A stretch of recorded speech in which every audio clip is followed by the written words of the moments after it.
Hello students, welcome to MOS classes. इस video में हम 8th क्लास मैथ एनसीईआरटी की जो नई बुक है उसके चैप्टर नंबर 3 की एक्सरसाइज 3.4 के सभी क्वेश्चंस को सॉल्व करेंगे। फर्स्ट क्वेश्चन में हमसे कहा गया है स्टेट वेदर ट्रू और फॉल्स। इस क्वेश्चन में हमें कुछ स्टेटमेंट्स दी गई हैं और हमें यह बताना है कि उनमें से कौन सी स्टेटमेंट्स ट्रू हैं और कौन सी स्टेटमेंट्स फॉल्स हैं। हम आपको ये सजेस्ट करेंगे स्टूडेंट्स कि इस एक्सरसाइज को सॉल्व करने से पहले आप इस एक्सरसाइज की इंट्रोडक्शन वीडियो जरूर देखें। उस वीडियो में हमने पैरेललोग्राम, रोम्बस, रेक्टेंगल और स्क्वायर की प्रॉपर्टीज के बारे में बहुत डिटेल में समझाया है। ए पार्ट में हमसे कहा गया है ऑल रेक्टेंगल्स आर स्क्वायर्स, यानी कि सभी रेक्टेंगल्स स्क्वायर्स होते हैं।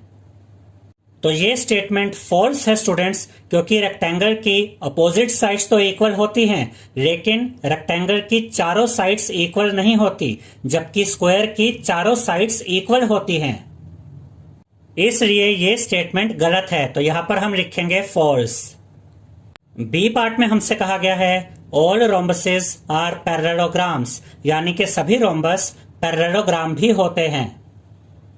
इस एक्सरसाइज के इंट्रोडक्शन वीडियो में हमने आपको यह समझाया था स्टूडेंट्स कि रोम्बस पैरेललोग्राम की सभी प्रॉपर्टीज को सेटिस्फाई करता है, यानी कि सभी रोम्बस पैरेललोग्राम्स भी होते हैं।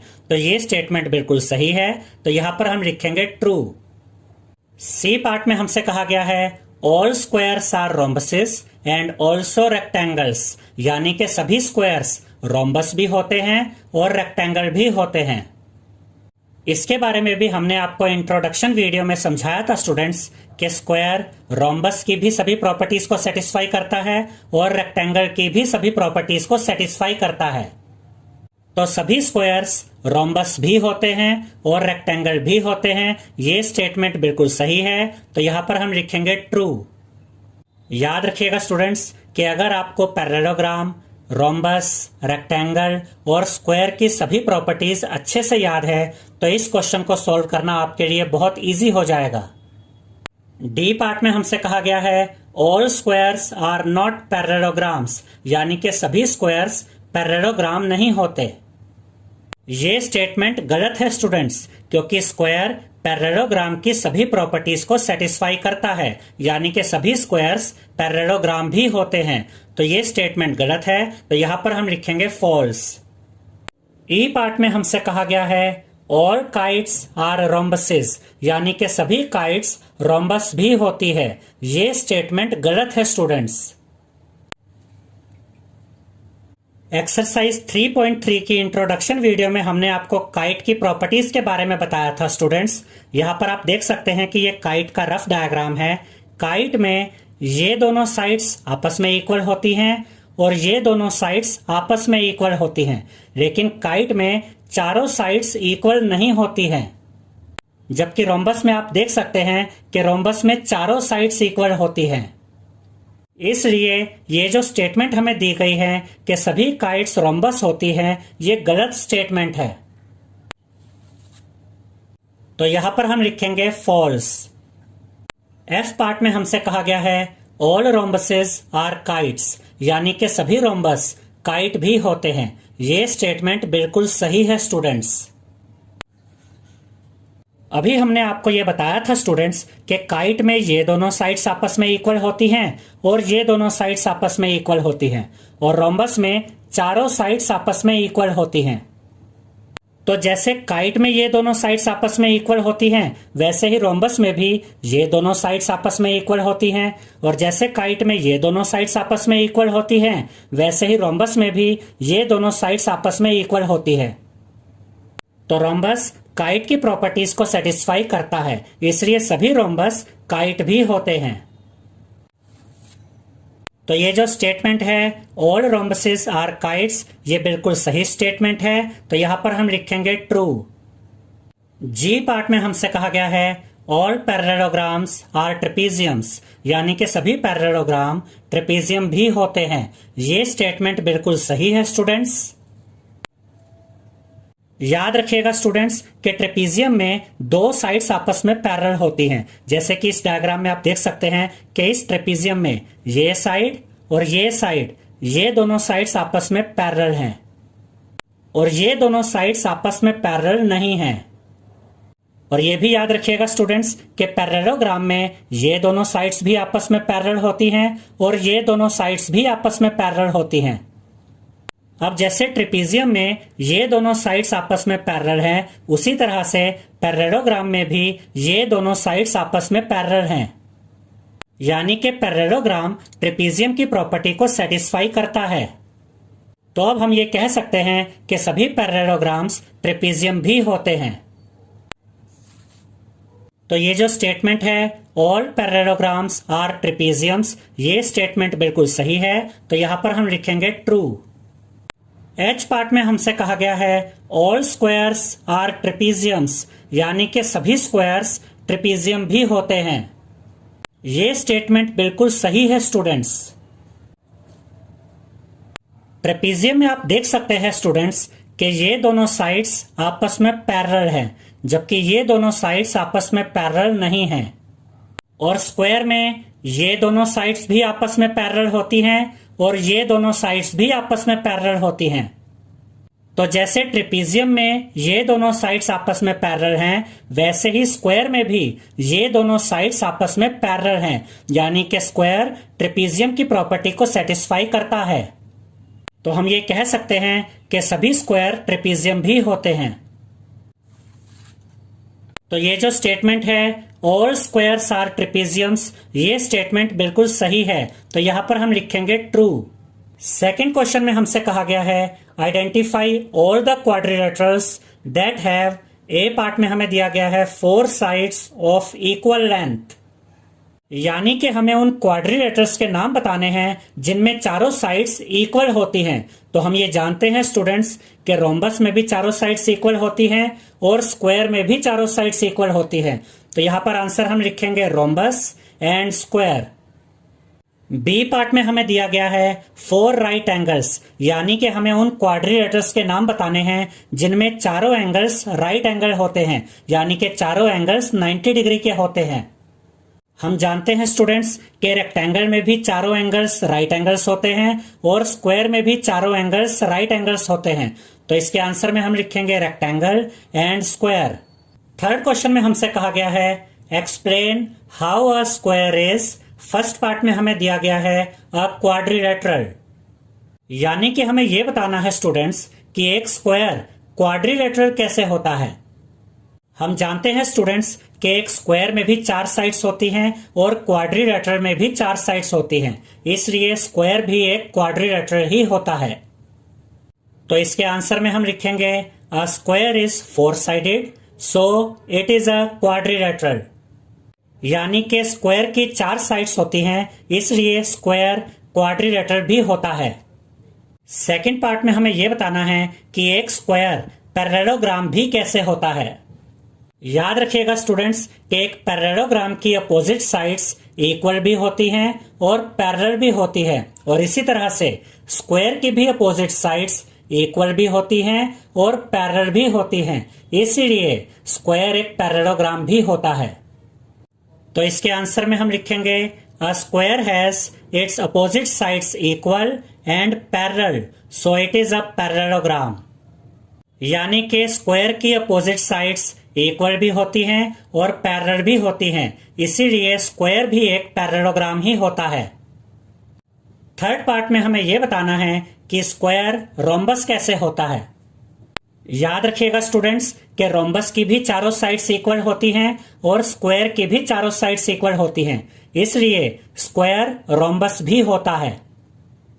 तो इसके आंसर में हम लिखेंगे a square has all 4 sides equal so it is a rhombus, यानी कि रोम्बस की तरह स्क्वायर की भी चारों साइड्स इक्वल होती हैं, इसलिए स्क्वायर रोम्बस भी होता है। फोर्थ पार्ट में हमें यह बताना है कि स्क्वायर रेक्टेंगल कैसे होता है। याद रखिएगा स्टूडेंट्स कि रेक्टेंगल की अपोजिट साइड्स इक्वल भी होती हैं और पैरेलल भी होती हैं, और रेक्टेंगल के चारों एंगल्स 90 डिग्री के होते हैं, और ऐसे ही स्क्वायर की भी अपोजिट साइड्स इक्वल और पैरेलल होती हैं, और रेक्टेंगल की तरह स्क्वायर में भी चारों एंगल्स 90 डिग्री के होते हैं, इसीलिए स्क्वायर एक रेक्टेंगल भी होता है। तो इसके आंसर में हम लिखेंगे a square has its opposite sides equal and parallel with each angle a right angle, so it is a rectangle. यानी कि रेक्टेंगल की तरह स्क्वायर की भी अपोजिट साइड्स इक्वल और पैरेलल होती है, और रेक्टेंगल की तरह स्क्वायर के भी चारों एंगल्स राइट एंगल होते हैं, यानी कि 90 डिग्री के एंगल होते हैं। इसलिए स्क्वायर रेक्टेंगल भी होता है। फोर्थ क्वेश्चन में हमसे कहा गया है name the quadrilaterals whose diagonals, और फर्स्ट पार्ट में हमें दिया गया है बाइसेक्ट ईच अदर। यानी कि हमें उन क्वाड्रिलेटरल्स के नाम बताने हैं जिनके डायगोनल्स एक दूसरे को बाइसेक्ट करते हैं, आधा आधा काटते हैं। याद रखिएगा स्टूडेंट्स कि पैरेललोग्राम, रोम्बस, स्क्वायर और रेक्टेंगल के डायगोनल्स एक दूसरे को बाइसेक्ट करते हैं। तो इसके आंसर में हम लिखेंगे parallelogram, rhombus, square and rectangle. Second part में हमें उन क्वाड्रिलेटरल्स के नाम बताने हैं जिनके डायगोनल्स एक दूसरे के साथ परपेंडिकुलर बाइसेक्टर्स होते हैं। इसे हम ऐसे भी कह सकते हैं कि हमें ऐसे क्वाड्रिलेटरल्स के नाम बताने हैं जिनके डायगोनल्स एक दूसरे को आधा आधा काटते हैं, वो भी 90 डिग्री के एंगल पे। याद रखिएगा स्टूडेंट्स कि रोम्बस के डायगोनल्स और स्क्वायर के डायगोनल्स एक दूसरे के परपेंडिकुलर बाइसेक्टर्स होते हैं। यानी कि रोम्बस के डायगोनल्स भी एक दूसरे को 90 डिग्री के एंगल पर बाइसेक्ट करते हैं, और स्क्वायर के डायगोनल्स भी एक दूसरे को 90 डिग्री के एंगल पे बाइसेक्ट करते हैं। तो इसके आंसर में हम लिखेंगे rhombus and square. Third part में हमें उन क्वाड्रिलेटरल्स के नाम बताने हैं जिनके डायगोनल्स इक्वल होते हैं। याद रखिएगा स्टूडेंट्स कि स्क्वायर के डायगोनल्स भी आपस में इक्वल होते हैं और रेक्टेंगल के डायगोनल्स भी आपस में इक्वल होते हैं। तो इसके आंसर में हम लिखेंगे square and rectangle. Fifth question में हमसे कहा गया है explain why a rectangle is a convex quadrilateral. यानी कि हमें यह बताना है कि रेक्टेंगल कॉन्वेक्स क्वाड्रिलेटरल क्यों होता है। एक्सरसाइज 3.1 की इंट्रोडक्शन वीडियो में हमने आपको यह समझाया था स्टूडेंट्स कि ऐसा क्वाड्रिलेटरल जिसके डायगोनल्स उस क्वाड्रिलेटरल से बाहर नहीं जाते, अंदर की तरफ ही रहते हैं, ऐसे क्वाड्रिलेटरल को हम कॉन्वेक्स क्वाड्रिलेटरल कहते हैं। और यहां पर आप देख सकते हैं कि ये एक रेक्टेंगल है, और इस रेक्टेंगल के जो डायगोनल्स हैं, ये डायगोनल्स रेक्टेंगल से बाहर नहीं जा रहे हैं, इसलिए रेक्टेंगल एक कॉन्वेक्स क्वाड्रिलेटरल होता है। तो यहां पर हम लिखेंगे a rectangle is a convex quadrilateral because in a rectangle no portion of diagonals is outside. इसका यह मतलब है कि रेक्टेंगल के डायगोनल्स का कोई भी पोर्शन, कोई भी पार्ट रेक्टेंगल से बाहर की तरफ नहीं होता, इसलिए रेक्टेंगल एक कॉन्वेक्स क्वाड्रिलेटरल है। सिक्स्थ क्वेश्चन में हमसे कहा गया है ABC is a right angled triangle and O is the mid point of the side opposite to the right angle. इस डायग्राम में आप देख सकते हैं स्टूडेंट्स कि ट्रायंगल ABC एक राइट एंगल्ड ट्रायंगल है, और इस ट्रायंगल में B वर्टेक्स पे राइट एंगल बन रहा है, यानी कि 90 डिग्री का एंगल बन रहा है। और हमसे ये कहा गया है कि राइट एंगल के सामने वाली जो साइड है, यानी कि ये वाली साइड AC, इस पर O मिड पॉइंट है, यानी कि O AC का मिड पॉइंट है। उसके बाद हमसे कहा गया है explain why O is equidistant from A, B and C। यानी कि हमें यह बताना है कि O का A से जो डिस्टेंस है, और O का B से जो डिस्टेंस है, और O का C से जो डिस्टेंस है, ये सेम कैसे है। इसे हम ऐसे भी कह सकते हैं कि OA यानी कि ये वाला डिस्टेंस, OB यानी कि ये वाला डिस्टेंस, और OC यानी कि ये वाला डिस्टेंस सेम कैसे है। The dotted lines are drawn additionally to help you. इसका यह मतलब है स्टूडेंट्स कि यहां पर डॉटेड लाइंस के द्वारा यह कंस्ट्रक्शन की गई है, और यह कंस्ट्रक्शन इस तरह से की गई है कि AB DC के इक्वल भी है, और AB DC के पैरेलल भी है, और AD BC के इक्वल भी है, और AD BC के पैरेलल भी है। यानी कि ये साइड और ये साइड आपस में इक्वल भी है और पैरेलल भी है, और ऐसे ही ये साइड और ये साइड आपस में इक्वल भी है और पैरेलल भी है।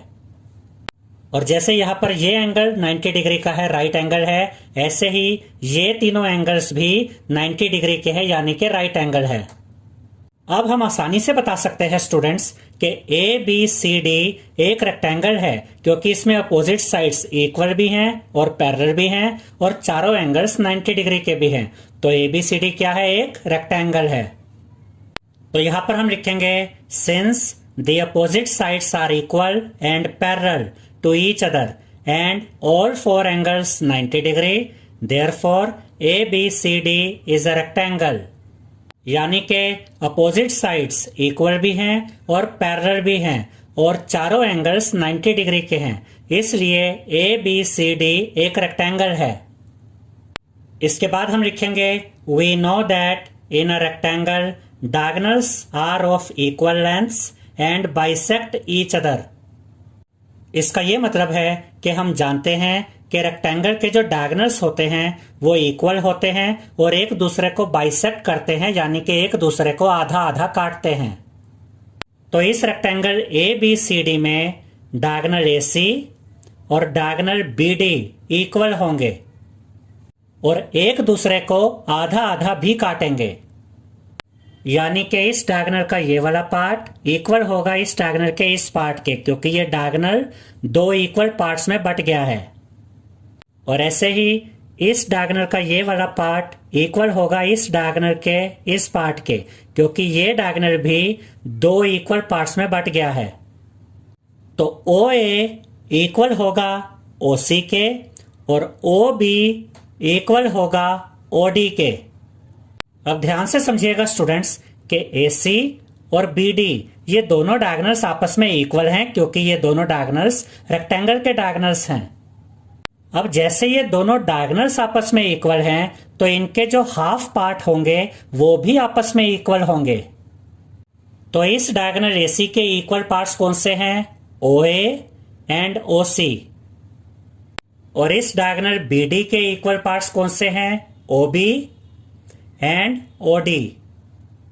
तो OA इक्वल होगा OC के और ये दोनों पार्ट यानी कि OA और OC OB के भी इक्वल होंगे। याद रखिएगा स्टूडेंट्स कि जब दो डायगोनल्स इक्वल होते हैं तो उन डायगोनल्स के हाफ भी इक्वल होते हैं। तो यहां पर हम लिखेंगे therefore OA is equal to OB is equal to OC। और यहां पर हम इस OD वाले पार्ट को शो नहीं कर रहे हैं, क्योंकि इसको शो करने की हमें जरूरत नहीं है, हमें सिर्फ इतना ही प्रूव करना था। अब देखिए students, OA is equal to OB is equal to OC का ये मतलब है कि O का जो डिस्टेंस है A से और O का जो डिस्टेंस है B से और O का जो डिस्टेंस है C से ये सेम है। तो यहां पर हम लिखेंगे hence O is equidistant from A, B and C, यानी कि O A से, B से और C से एक समान दूरी पर है। आई होप स्टूडेंट्स आपको हमारा ये वीडियो पसंद आया होगा। अगर आपको हमारा ये वीडियो पसंद आया है तो इसे लाइक, शेयर और सब्सक्राइब कीजिए। Thank you.